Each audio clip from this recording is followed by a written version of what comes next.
maliway na tubig. Last buhos namin doon para tapos na kayo din buhos. Oh. Mangini.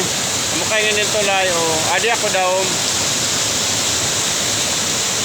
Na ako sa ubos. Nandito ako sa baba. Sa baba ng tulay. Ito oh. Yan ang ilalim ng tulay.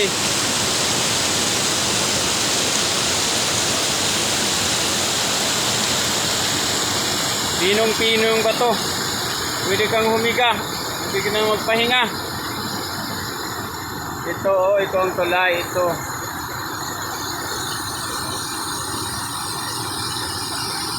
Itong tulay na bubuhusan namin ngayon. Ito oh. Ang ganda kasi dito eh. Lamig. Gusto magpalamig, punta lang dito.